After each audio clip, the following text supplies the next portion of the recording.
नमस्कार.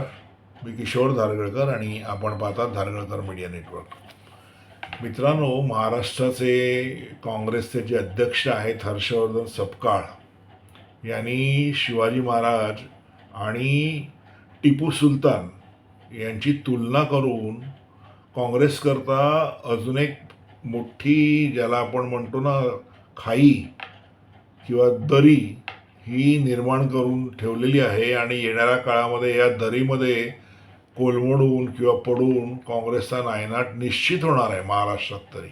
कारण महाराष्ट्रामध्ये जो मराठी माणूस आहे तो कोणाच्याही बाबतीमध्ये काही ऐकून घेईल, पण तो छत्रपती शिवाजी महाराज यांच्या बाबतीमध्ये काहीही वावगं ऐकून घेत नाही. ही आतापर्यंतचा हा अनुभव आहे. अशावेळी टिपू सुलतान जो घोर हिंदू विरोधी होता, अशा माणसाचं उदात्तीकरण करून त्याची जी काही तस्विरी असतील त्या आपल्या ऑफिसमध्ये लावायचा जो काही प्रकार इथल्या स्थानिक राजकीय पक्षांनी जो केलेला आहे आणि त्याला हे जे काँग्रेसचे अध्यक्ष आहेत विद्यमान महाराष्ट्राचे, त्यांनी त्याला जो पाठिंबा दिलेला आहे, याच्याने आणि काय होणार नाही तर जे हिंदू मत जे आहे किंवा हिंदू मतपेढी जी आहे किंवा हिंदूंची जी मतं आहेत ती हळूहळू काँग्रेसपासून दूर जाऊन काँग्रेसची अगदी विकलांग अशी अवस्था देशभरात झालेली आहे. आणि ह्या हर्षवर्धन सपकाळांनी त्याच्यामध्ये अजून भर घातलेली आहे. हे कसं बोलू शकतात की शिवाजी महाराज आणि टिपू सुलतान यांची तुलना होऊ शकते का? आणि ही करण्याची हिंमत हे दाखवू शकतात. मित्रांनो, तुम्ही बघाल तर देशपातळीवरती तर काँग्रेसनी मुस्लिम लांगुल चालनाची पराकाष्ठा केलेली आहे. अगदी खालच्या लेवलला जाऊन ते लांगुल चालन करतायत. अगदी आता यूपीमध्ये 2027ला निवडणुका आहेत, त्यांचं आतापासून सुरू झालेलं आहे की कसं, कारण हिंदू तर त्यांना मतं देत नाही आहेत. आज जर तुम्ही बघाल तर उत्तर प्रदेशात ह्यांचे फक्त 2 आमदार आहेत. त्याच्यामुळे हिंदू मतदार तर आता त्यांच्यापासून पूर्णपणे तुटला आहे काँग्रेसपासून.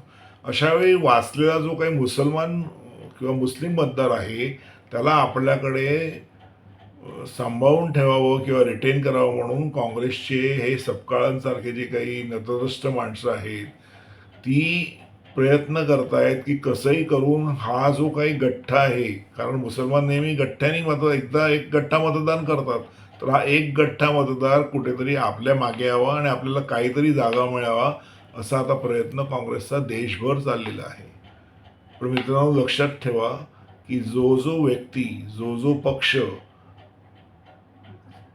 जी जी संघटना ह्यांच्या बाबतीत इतिहास आहे की ती जेव्हा जेव्हा छत्रपती शिवाजी महाराज यांच्या विरोधात जाऊन काय बोलते तेव्हा तेव्हा इथल्या जनतेने त्यांना आपटल्याशिवाय सोडलेलं नाही. आणि काँग्रेसचं हेच होणार आहे. ठीक आहे, आता लगेच निवडणुका नसतील कुठल्या, पण जेव्हा केव्हा ती महाराष्ट्रात पुढे निवडणुका लागतील तेव्हा हे हर्षवर्धन सपकाळ यांनी जी काही दरी किंवा खाई ज्याला म्हणतो ती खोदून ठेवलेली आहे, कबर खोदून ठेवलेली आहे काँग्रेसची, त्याच्यामध्ये काँग्रेस निश्चित जाऊन पडणार आहे. आणि हे दाखवून देणार आहे महाराष्ट्राची जनता की आम्ही छत्रपती शिवाजी महाराज यांचा अपमान सहन करत नाही. एवढंच नाही तर टिपू सुलतानाला, जो हिंदूवरती त्यांनी अत्याचार केले, अनवंदित अत्याचार केले असा जो शासक होता, तो भले ब्रिटिशांविरुद्ध लढला असेल, भले त्याचं नाव संविधानामध्ये असेल, पण तो कधीही हिंदूंना आपला वाटणार नाही, वाटला नव्हता आणि याच्या पुढेही वाटणार नाही. जर कोणी टिपू सुलतानचं नाव घेऊन जर राजकारण करणार असेल तर निश्चित येणाऱ्या काळामध्ये इथली हिंदू जनता जी आहे ते त्याला आपली जागा दाखवल्याशिवाय राहणार नाही.